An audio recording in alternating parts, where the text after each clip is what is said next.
Order in the court. Man is on trial for his life. If there are any more interruptions by the public, I shall order the courtroom cleared. The prosecutor will continue his cross-examination of the defendant. Now, Mr. Kemp, how much did you earn last year? You mean from my machine shop? From all sources. About $3,600. And with this $3,600, you had to support yourself, your mother, and buy equipment for the shop. That's right. But you're ambitious, Mr. Kemp. I don't understand you. You're an inventor, aren't you? Didn't you invent this supercharged blowtorch marked Exhibit B? Yes. And isn't this blowtorch more powerful than any other similar piece of equipment on the market today? Yes, but I've already told you this invention has a commercial value, then?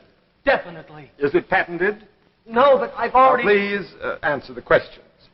Did you intend to patent it? Yes, until all this happened. Was it your intention to lease your patent to a manufacturing concern or to build these torches yourself? Myself. I see. Thank you.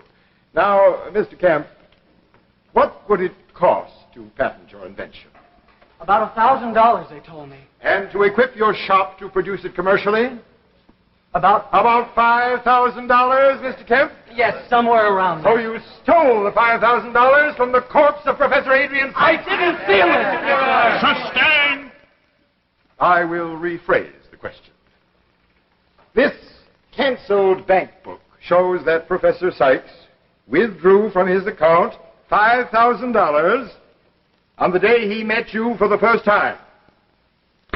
Your bank account shows a corresponding deposit. Is that correct? I guess so. Now, Mr. Kemp, how would you, a mechanic earning $3,600 a year, obtain such a large sum of money? From Professor Sykes, but I told you... From his dead body after you killed him, after you burned him to death in the court? The prosecution will avoid prejudicial remarks.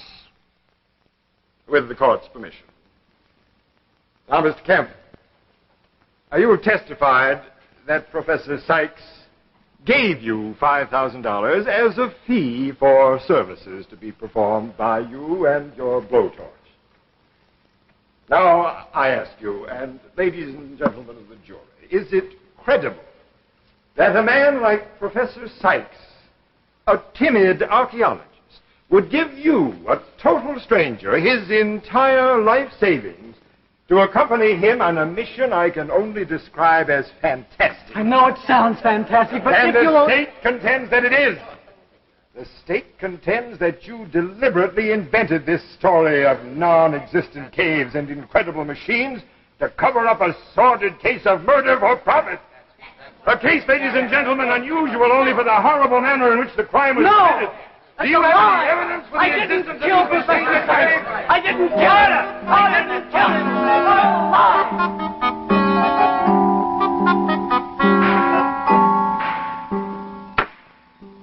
Ladies and gentlemen of the jury, you have heard the testimony of the witness in the case for the prosecution and defense. I must point out to you that the case for the state rests solely on circumstantial evidence. Let you take the stand. We might have done better with a temporary insanity defense. Don't you believe me either? Anyway, I did the best I could. But you don't believe me. Well, it sounds so fantastic. We couldn't find the cave. We couldn't find the machine. But it's true. Everything I told you is true. I've told them everything I know.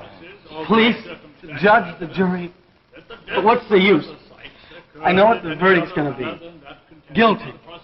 And then I'll go back to that cell. Take it easy, son, now. Take it easy. Yeah, take it easy. Your task, ladies and gentlemen of the jury, is to determine the truth on the basis of the facts presented in evidence. If there exists any reasonable doubt in your minds, you must, in all conscience, acquit the defendant.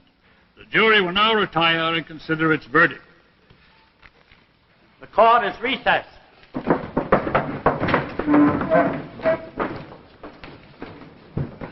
Want some coffee? No. Nothing to do now, you know. I know. Never tell till the jury gets back. See, funny thing about juries. I remember a case once you'd have sworn I'd lost it, and the jury said... Shut up. Leave me alone. Not guilty, they said. Oh, you could have knocked me over with a feather. And I found out later that the foreman of the... Shut up! Let me alone. Okay. Don't get sore. The foreman had twins that morning, and he was 63 years old. Let me alone.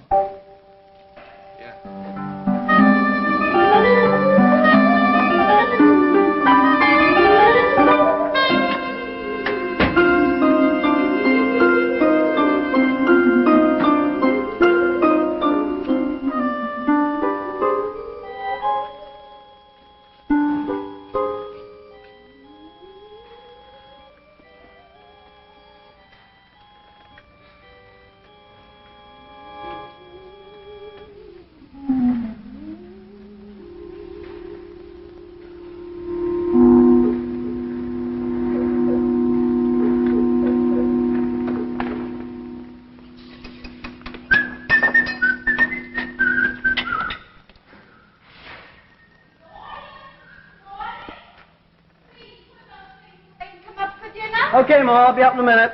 You said that an hour ago.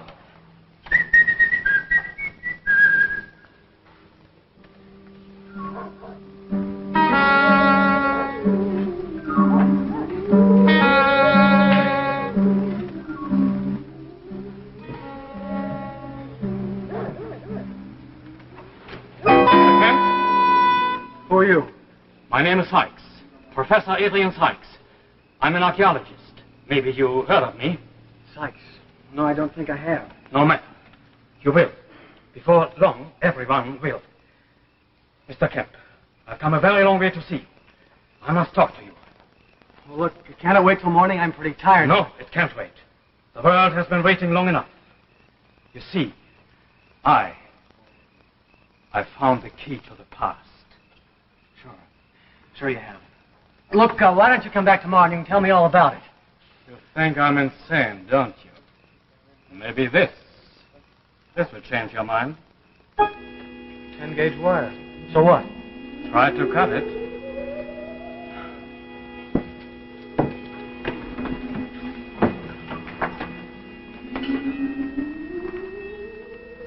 Well?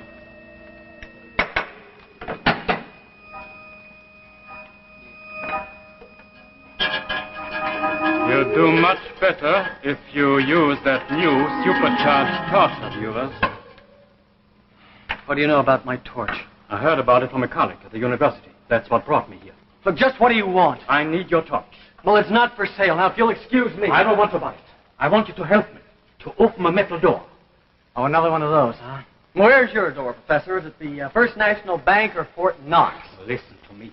Do you know what it means to spend your life digging into the past and getting nowhere?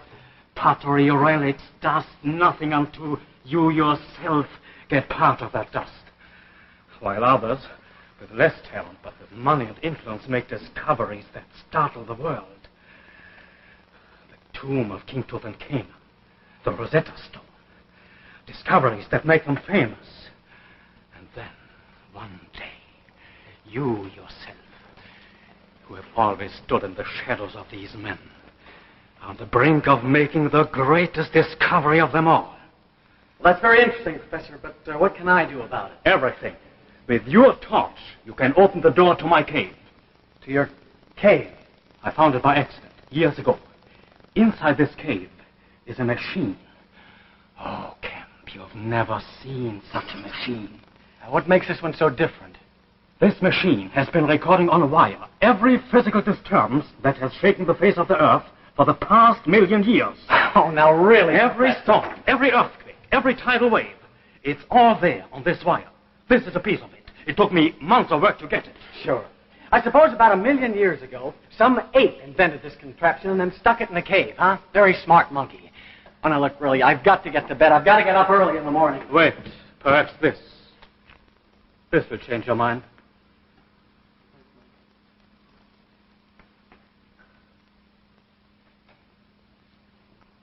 There's $5,000 there. That's all I have.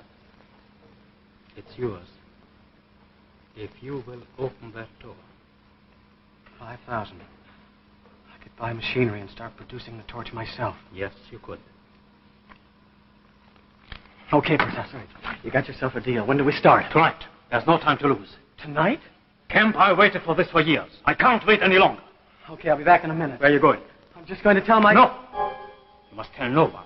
No one.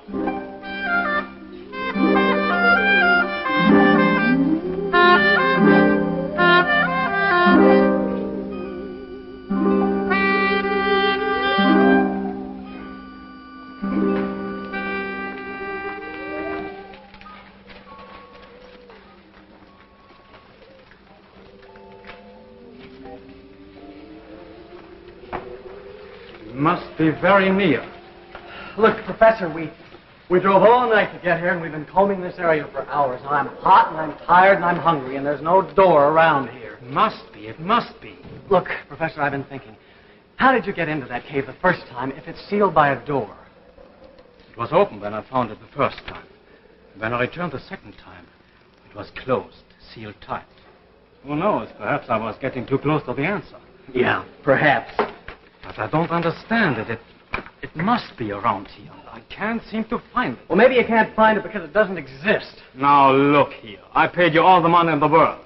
Instead of grumbling, please, let's try to solve this problem. Okay, Professor, you start figuring.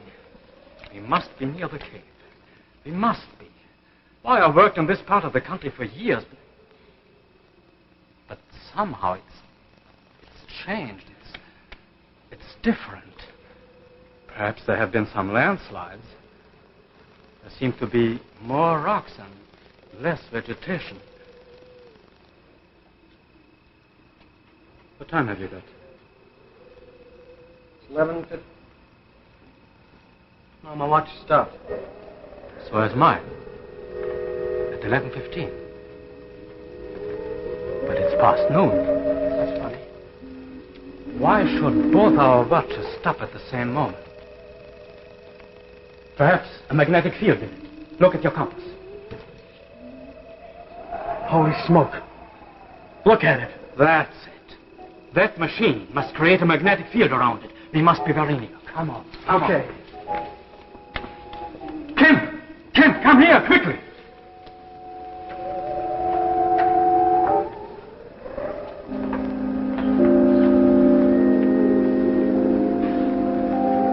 You didn't believe it.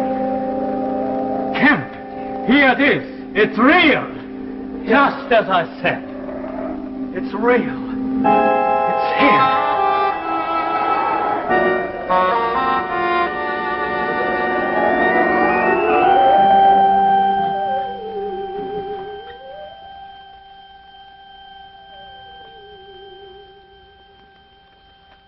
Beware, there's danger in the sands. Yes, danger to your watch.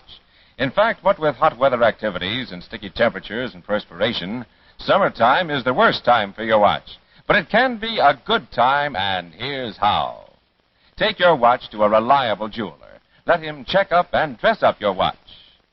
Let him show you how wonderful your watch can look. Your watch will be rejuvenated on the inside, and at the same time, it will be restyled on the outside when your old band is replaced by a new Chrysler watch band. And your most personal possession, your watch, can be personalized too with the Your Signet Expansion Watch Band by Chrysler, the only watch band that's initialed just for you. Yes, your Signet features your initials right in the design. No other band is so completely personal, so exclusively yours. But be sure to ask for Your Signet by Chrysler, the band that makes your watch look better than you. And for the ladies, there's an exquisite feminine version of the Your Signet watch band with your personal monogram. Best of all, these exclusive Chrysler bands cost no more than many bands without initials. Only $9.95 for the ladies. And for men, only $11.95. So check up and dress up your watch. When your jeweler makes your watch run like new, have him make it look like new with Your Signet by Chrysler. And now back to your Tales of Tomorrow. Verdict from Space. You can see it with your own eyes. It's real. Yeah. It's real. It's here. I'll start here, Professor, where there should be a locking mechanism of some sort. The torch hasn't even made a dent in it yet. Listen. Professor, do you hear it? Yes. Something is happening. Something is happening inside the door. It's a heat lock. That's what it is, a heat lock. But we don't even need the torch to cut the door. The heat alone will open it.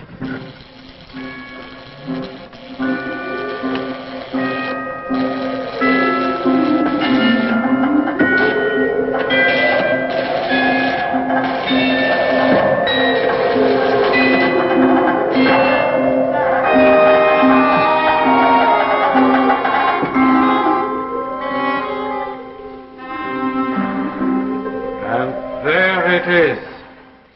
It has been here for the past 1,000,000 years. Have you ever seen anything like it before? I thought I'd seen every kind of machine. I've never come across anything like this. This part of the machine is the recorder. The wire running between these two spools records every physical disturbance on the Earth. Look. This mark indicates a volcanic explosion somewhere. The date is the destruction of Pompeii. This indentation is a minor tremor on the floor of the Pacific Ocean. The date is the date of the San Francisco earthquake. It took me many years to learn what those marks meant. What's this crimp? This is the first mark of its kind on the wire. The date was July 16th, 1945. July 16th. The day the first A-bomb was exploded at Alamogordo. Right. And here is the second crimp, Hiroshima. But who could make a machine like this 1,000,000 years ago? Who? I don't know. But before I'm through, I'll find out. And history will be written from the day I speak. Professor, what does this part do over here? I haven't gotten around to that one yet. Wait. This isn't just another part of the recorder. This is something different. It looks like it's a transmitter. Well, sure, and this must be the antenna. No, it couldn't be. Yes, it is a transmitter. Maybe whoever put this machine here was waiting until something important happened. Oh, we've got to get the Army intelligence right away. No, I tell you, this machine is harmless. It's been here before there were armies, or before there were cities, or a civilization. Look, I've listened to this rot long enough. Now, come on, we've got to get out of here. Look! The wire! It's recording something right now. Another crimp. What do you make of it? It looks like an A-bomb, only much bigger. Whatever it is, this transmitter is sending out that information. This is what it's here for. It's got to be stopped, Professor. Oh, you can't destroy it. It's my discovery. It's my life's work. You can't destroy it. Get out of my way, Professor. You can't destroy it. Watch out, Professor. No, I don't come in.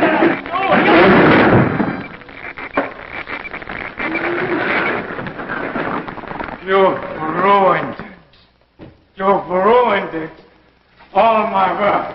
All my hope. Come on, we've got to get out of here. The whole thing is going to blow up. Look, Professor, the door. Come on. Fool, I've got to have the fool. Come on, Professor. Come on. They won't believe us. Come on. I must have the fool.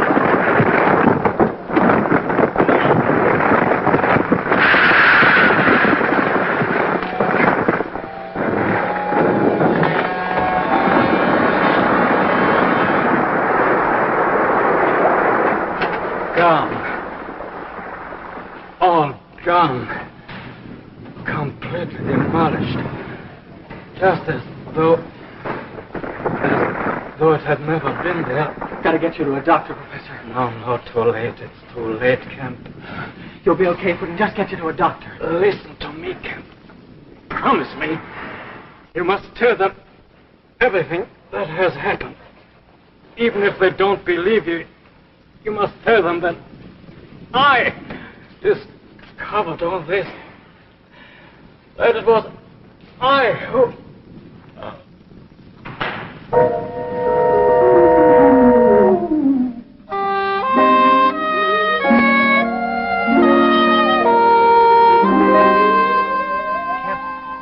Kemp. They've reached their verdict. They'll be coming back in.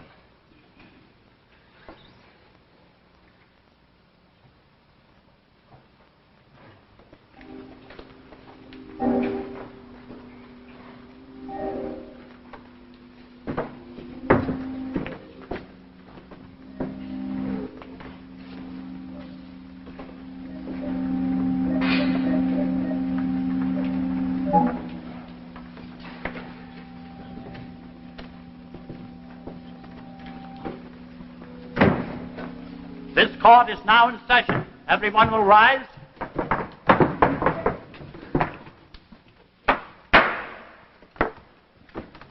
The defendant will rise and face the jury. Ladies and gentlemen of the jury, have you reached a verdict? We have, Your Honor. What is your verdict? We find the defendant, Gordon Kemp, guilty of murder in the first degree. On the basis of the facts as presented in this courtroom, I feel that the jury has arrived at the only possible verdict. I wish to thank the jury for the fine services it has rendered to the state. Gordon Kemp, you have heard the verdict arrived at by a jury of your peers in open trial. Have you anything to say in explanation or in extenuation before sentence is passed upon you? I didn't kill Professor Sykes. I'm not guilty. I've told you that again and again. You've had your chance, but you wouldn't listen. I tried to explain what that crimp in the wire meant the day the professor and I were in the cave.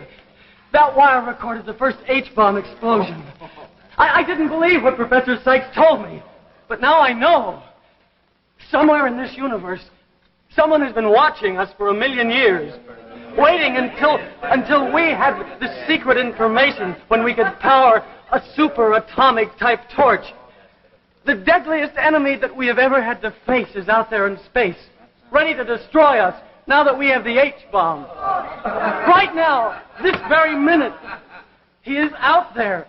They're coming. I don't know when they're coming. By whom, Mr. Kemp? Who received this information? I don't know. Someone out there. Someone out in space.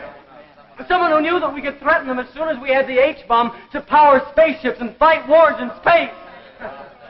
The verdict of this jury is that I am guilty of murder. But I am not guilty of anything else that may happen to you or to your wives or to your children. I've tried to tell you everything I know about it. Everything that Professor Sykes told me was true. They're coming. I don't know when they're coming, but they're coming. Somehow they have found that we have developed superatomic power. And now we can be a threat to them. And they don't want that, and they're going to stop us. I don't know when they're coming, but they're coming. And when they do, maybe you'll realize...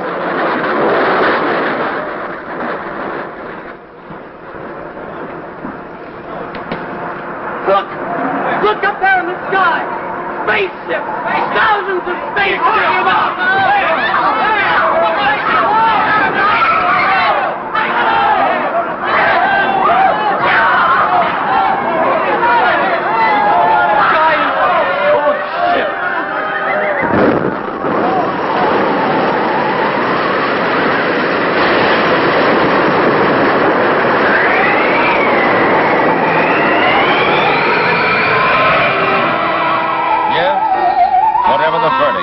the jury reached. The final verdict was delivered from space. And now let us leave Tales of Tomorrow and consider something that is very important for you today. Uh-oh, she's heading for trouble. Yes, trouble for her watch. What with playing and hot, muggy weather and perspiration, summertime is the worst time for your watch. But it can be a good time, and here's how. Take your watch to a reliable jeweler. Let him check up and dress up your watch.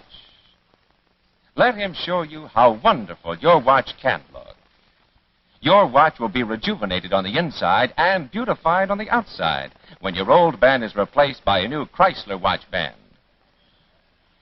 Ask your jeweler to show you the Elegant, today's greatest value in ladies' expansion watch bands. Imagine Elegant costs only $4.95. Yes, only $4.95. Notice its simple classic beauty that's always in fashion. Elegant goes with all your clothes, and Chrysler's Elegant watch band is as light as a feather, so delicate you can scarcely feel it on your wrist.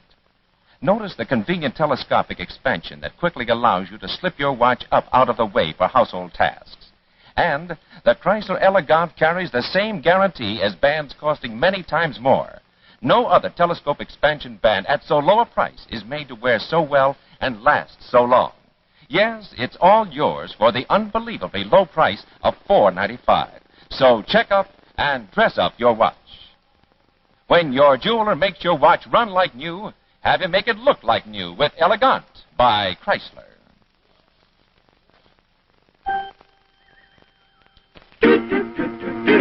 Jack Chrysler. Jack Chrysler. On my hand. On your hand. Initial just for me, and so it's my band. It's your band. It's Chrysler. It's Chrysler. For me too. For you too. Makes your watch look better than new. Quality, style, and value too. For the best bands in the land. It's Chrysler. Makes your watch look better than new. Makes it personal just for you. It's Chrysler.